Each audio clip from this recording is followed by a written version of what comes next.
À mesa com Simone Braça, que bom poder continuar com você. Estamos de volta aí na nova temporada 2023. Você já fez o seu planejamento? Você já colocou para Papai do Céu tudo que você quer realizar em 2023? Você já depositou total dependência em Deus? Você já colocou para Ele que você sente a necessidade da presença dEle, que você sente a necessidade de estar com Ele. E principalmente, você já convidou Jesus em 2023 à mesa com a sua família, à mesa com os seus amigos? O nosso programa tem essa missão de resgatar esse princípio, valores que deixamos para trás devido ao nosso dia a dia tão corrido, devido à nossa vida tão louca, né? Que nós estamos aí vivendo antes da pandemia, pós-pandemia. E na pandemia a gente percebeu que as famílias precisavam estar mais juntas, né? Tinha que estar mais junto. E o que aconteceu? Tinha que ficar de frente, olho no olho. Antes, cada um pegava o seu prato, ia para frente da TV, ia para o seu quarto, pegava o seu celular, seu notebook e não se sentavam à mesa. Mas na pandemia tinha que ficar 24 horas. Olha, aí, isso aí na pandemia foi um ponto positivo. Para você? Para mim foi. Então, a gente resgata aí essa necessidade de estar à mesa com a família, de colocar, expor cada um o seu dia, e aí você partilhar a experiência um com o outro, o filho compartilhando com o papai e a mamãe, com os responsáveis, o esposo com a esposa, o vovô, a vovó, a titia. Vamos resgatar, vamos trazer à mesa os nossos amigos, colocar a conversa em dia, a época da faculdade, a época do ensino médio. Que legal você chegar e convidar. Por exemplo, eu estou aqui nessa linda doceria em Pindamonhangaba, chamada Carolices aqui, e olha que espaço maravilhoso para você convidar. Por que não os seus filhos? Por que não o seu namorado, o seu noivo, a sua esposa? Por que não os seus amigos? Para tomar um chá, para tomar um café, para comer um doce?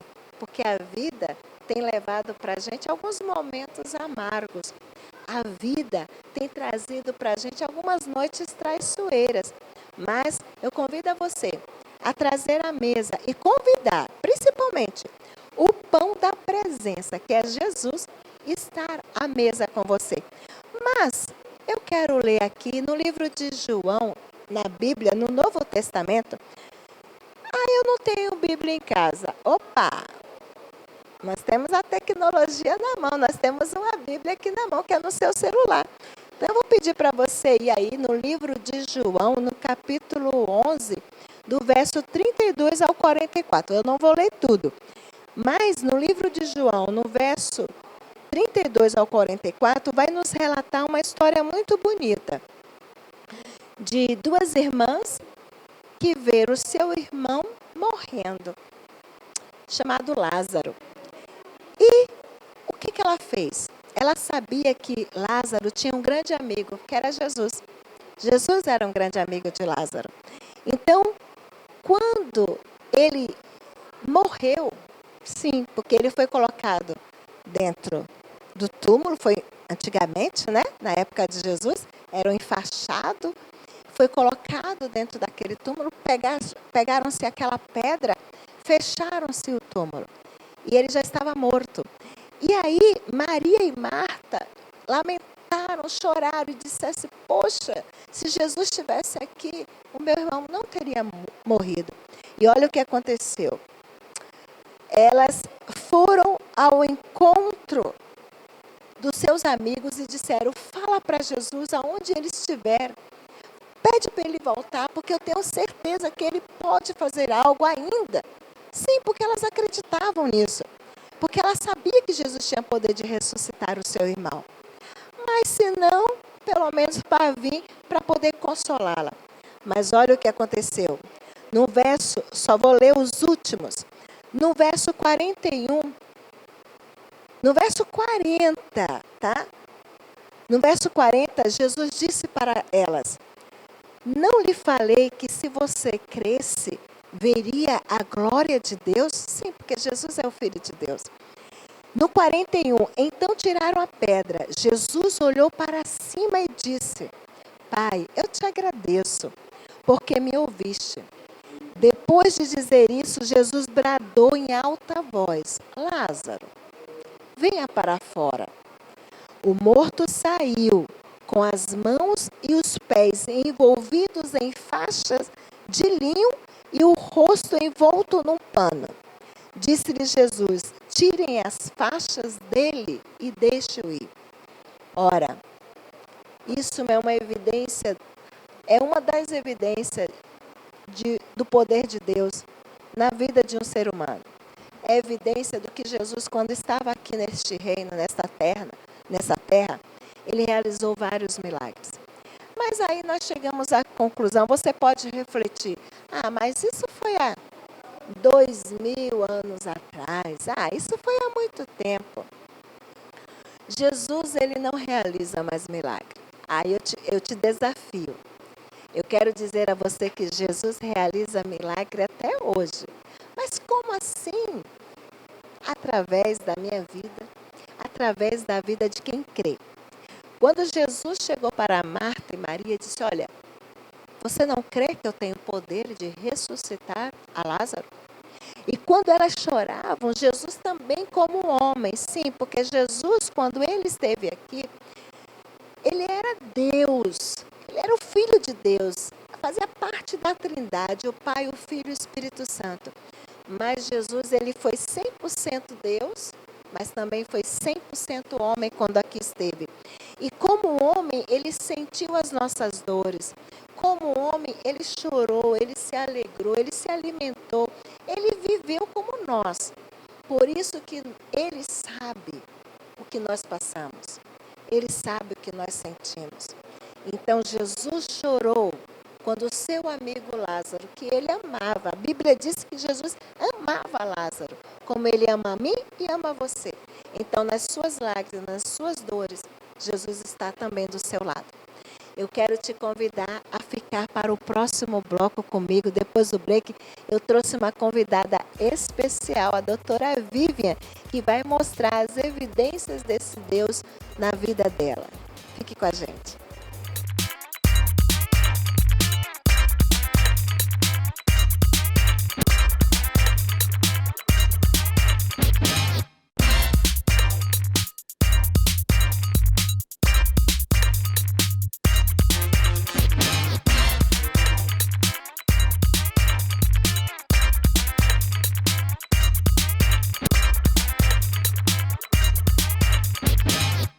Olá, estamos de volta aqui à mesa e eu quero apresentar com muito carinho a doutora Vivian Fontes. Ela não é de Pinda por enquanto, ela é de Pinda de coração, mas ela é de Guaratinguetá.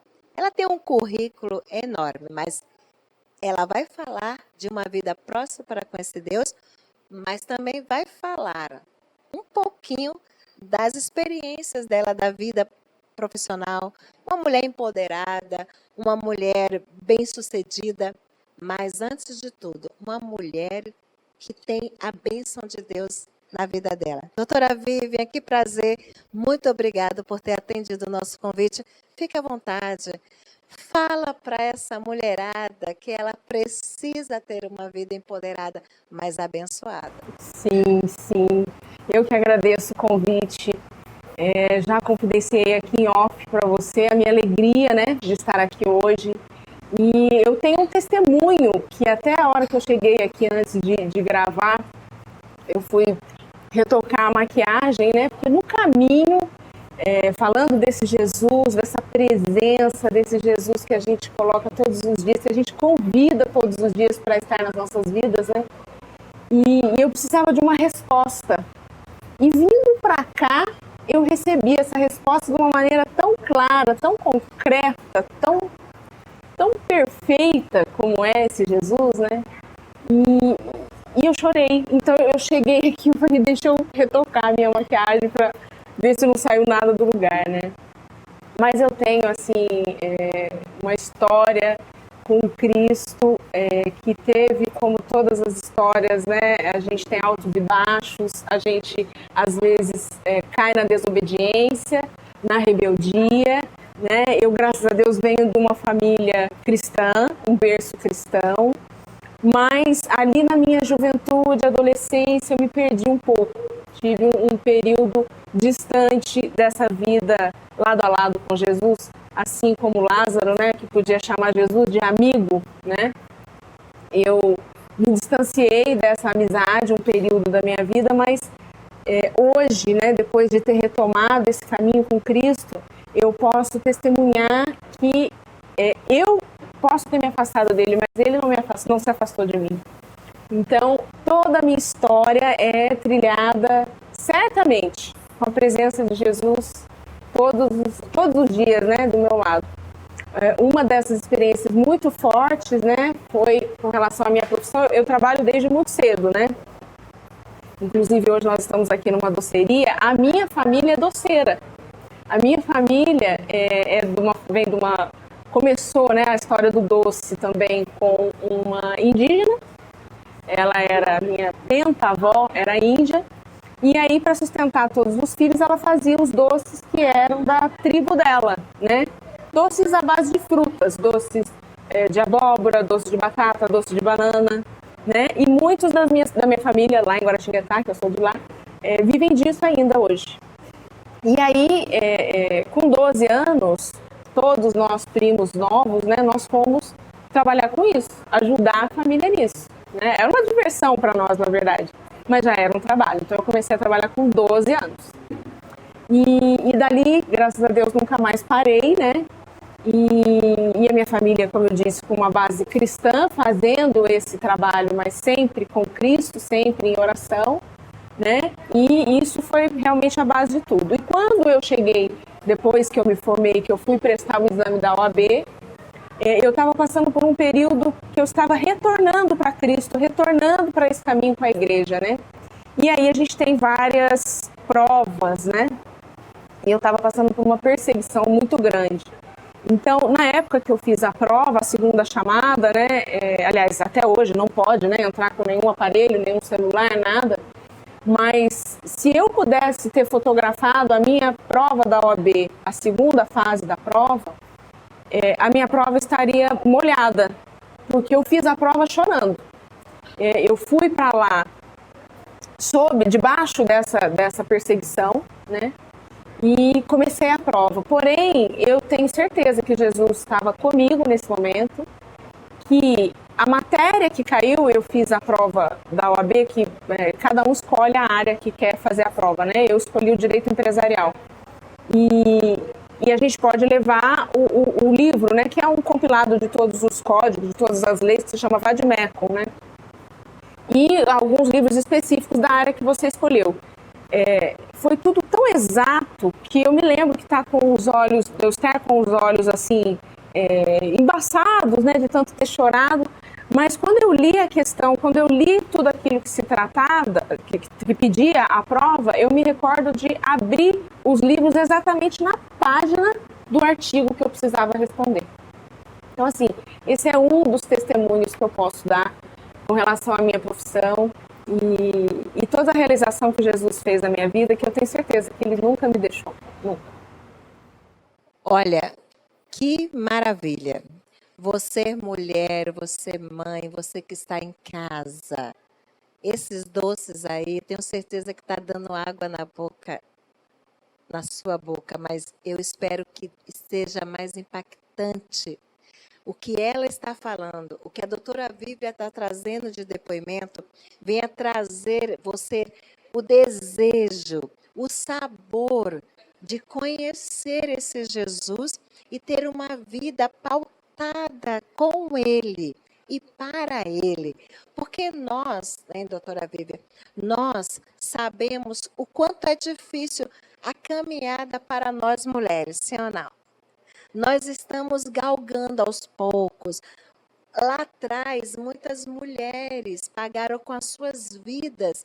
Até mesmo na época de Jesus, a Bíblia nos relata exemplo de grandes mulheres, como a juíza Débora, né?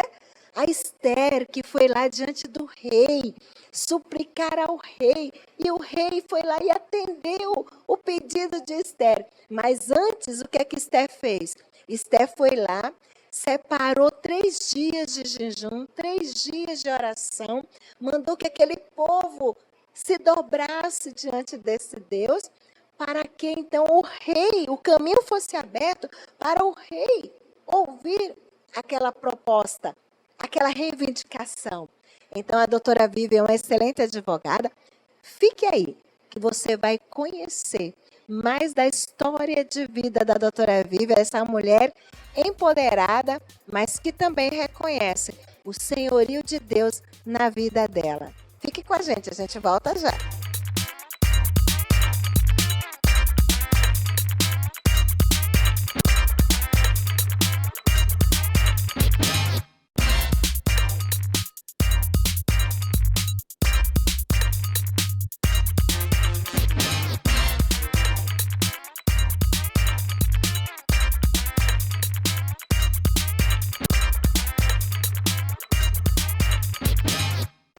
Olá, estamos de volta à mesa com Simone Braça, a minha convidada, a doutora Vívia Fontes de Guaratinguetá.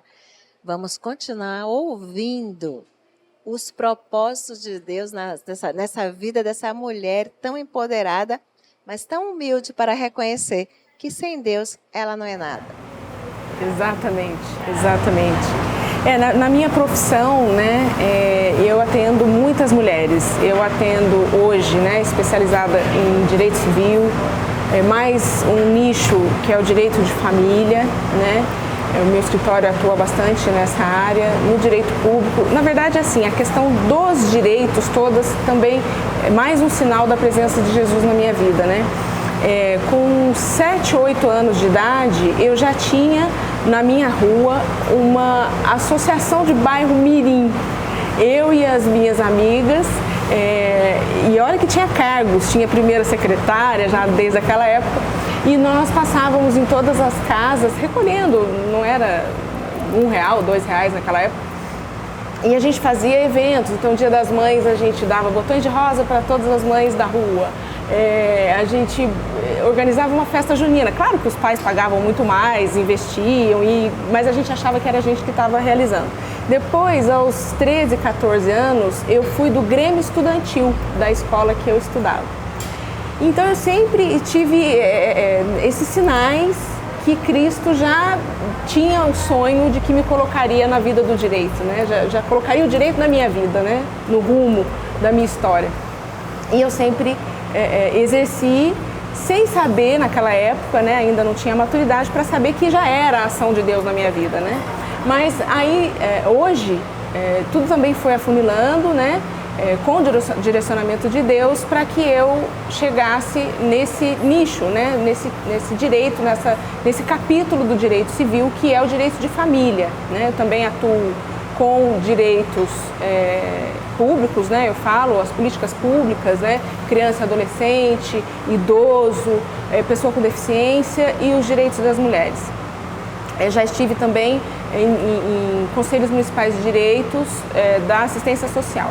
Hoje eu rodo aí o Brasil, o estado de São Paulo, mais propriamente, capacitando esses conselheiros de direitos. Mas no meu escritório, né, no atendimento particular, a grande maioria que eu recebo são mulheres, né? E essas mulheres, elas vêm de histórias onde os direitos delas foram fragilizados, foram machucados. Na verdade, muitas das vezes, elas nem têm noção de quais são os direitos, né? Então, Deus foi me levando para esse caminho, e eu fui, nem sempre a gente consegue, né? Às vezes a gente escorrega um pouco, mas também pela graça de Deus eu fui conseguindo perceber que era ali que Deus queria que eu atuasse, né? Então, eu sempre digo assim, uma mulher tem uma capacidade, uma potência, porque o que Deus reservou para nós nessa vida é o cuidado. O cuidar, nós cuidamos, isso é inerente do feminino, do ser mulher.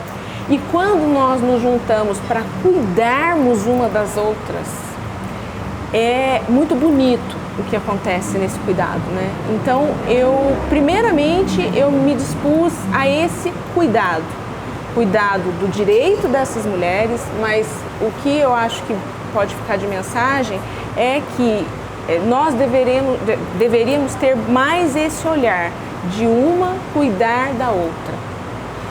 Isso é o que nos cabe. Não estou reduzindo as mulheres apenas ao cuidado, né? Porque às vezes, no intuito até um pouco maldoso de reduzirem as mulheres apenas aos cuidados da casa, dos filhos e do marido. Não, eu estou ampliando isso, eu vejo como numa visão macro, né? As mulheres têm isso como inerente à sua natureza, né? O cuidado de tudo, dos direitos, da sociedade, da família, dos filhos, da casa também, né? Então, eu acho que o que ficou de mais importante que hoje eu vejo na minha história é isso, cuidar dos direitos. Mas a palavra que acontece para mim primeiro é esse cuidado.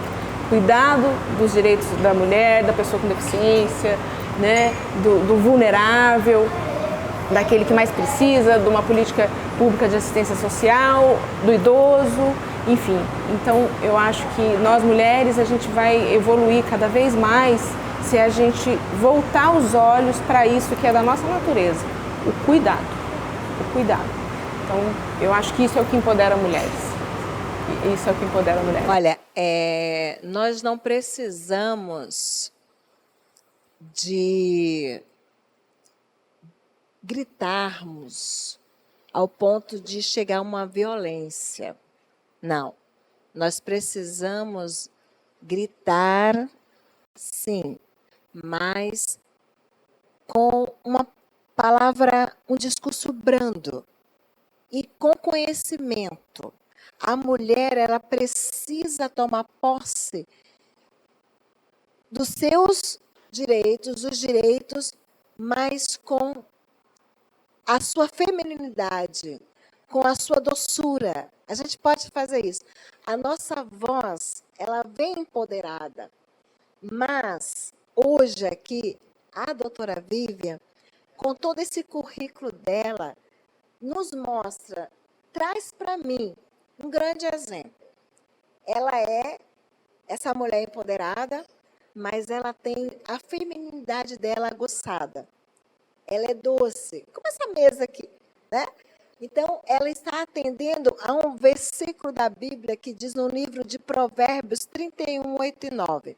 Diz o seguinte, olha, abre os teus ouvidos, escuta o clamor do órfão, da viúva, daqueles que têm voz, que falam, mas não são ouvidos. Então, a doutora Vivian hoje traz para nós esse exemplo, que ela está atenta ao clamor do necessitado. Ela está ali saindo em defesa daquele que precisa ser ouvido, precisa ter voz. Mas, acima de tudo isso, ela reconhece o senhorio de Deus na sua vida. Ela coloca a sua vida totalmente dependente de Deus. E você, tem convidado Jesus a estar sentado à mesa com você? A estar na cadeira da sua faculdade, no curso que você está fazendo, na escola, na cozinha, no tanque, lavando roupa, no tanque não, que agora tem máquina, né? Nos seus serviços diários aí de lazer, no lazer, em casa, enfim. O importante é ser grato a esse Deus, a esse Jesus que se doou por nós na cruz do Calvário. Não esqueça, Ele é o Rei, Ele é o Senhor, Ele é Deus, independente. Se a porta se fechar, Ele é Deus. Se a porta se abrir, Ele continua sendo Deus. Se Ele curar, Ele é Deus. Se Ele não curar, Ele continua sendo Deus. Ele é Deus. Não importa as circunstâncias. Independente se a noite é traiçoeira. Independente se estamos em uma excelente festa, em bonança. Ele é Deus. Ele continuará sendo Deus. Deus abençoe. Obrigada, querida. Gratidão por ter aceitado o nosso convite. Deus abençoe e fica conosco. Deus abençoe.